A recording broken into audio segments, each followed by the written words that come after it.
On March 3rd, the Board of County Commissioners received a presentation on the status of Census 2020 and plans for implementation across the U.S. The briefing was given by Mr. Lee Osberry Jr., a partnership specialist with the U.S. Census Bureau, and Ms. Amy Blessinger, a planner with the Department of Planning and Growth Management.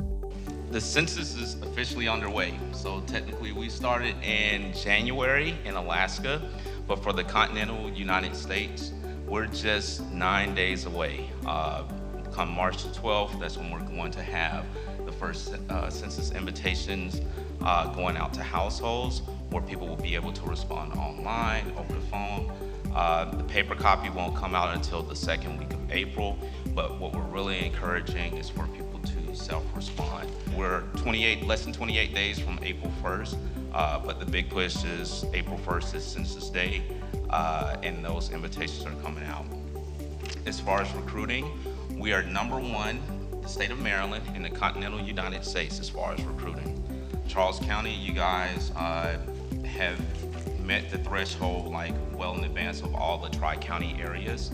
Children are among the undercounted groups in regard to the census, and new creative ways to make sure new moms remember to count their children have been devised by pulling in pediatrician and daycare workers to remind parents to count their kids.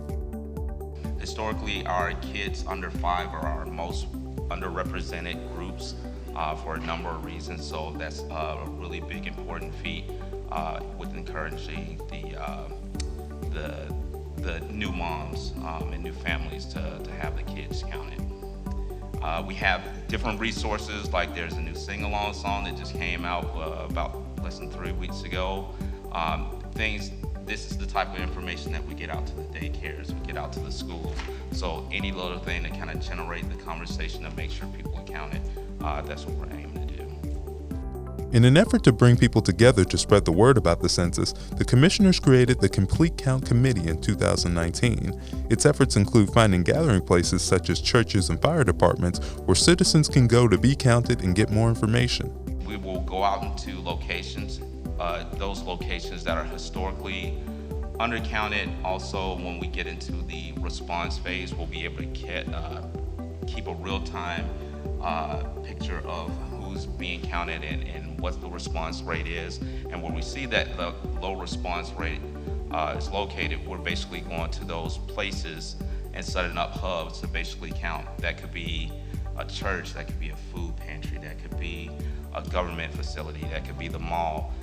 Wherever we can get a number of community members that are going to be around, they can be enumerated. So we're working with the Complete Count Committee to receive basically suggestions of where the locations to go to. So let's say in La Plata, it could be like, hey, yeah, come over to the fire department or come to this house of worship on this day, and it's where you'll see a lot of foot traffic. We will know about a week in advance where we'll be setting up, so that'll allow time for the government to advertise and get the information out, like, hey, this is coming, so you have the opportunity to go to this location and respond.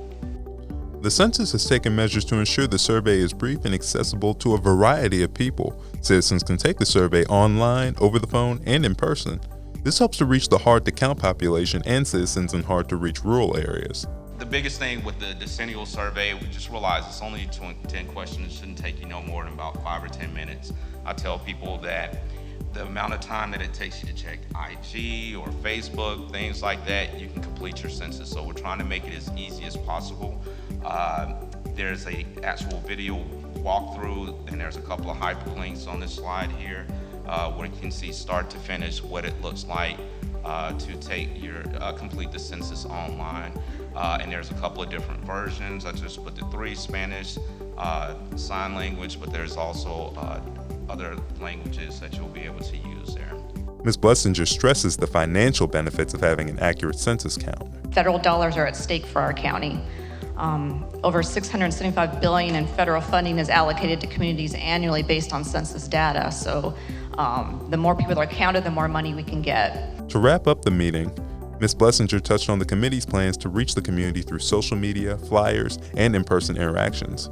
She also commented on how community involvement to get the census count done in a timely manner is so beneficial in the long run. Message to be a census ambassador is just everyone encourage your family, friends, neighbors, and coworkers to respond. And responding early means that you get it out of the way. You can do it online, do it on the phone. If you do it early, you won't even receive a paper questionnaire. If you do, that's fine, fill that out. The more people that respond earlier, the better. That way you can avoid someone having to come to your door. So for more information, you can go to 2020census.gov.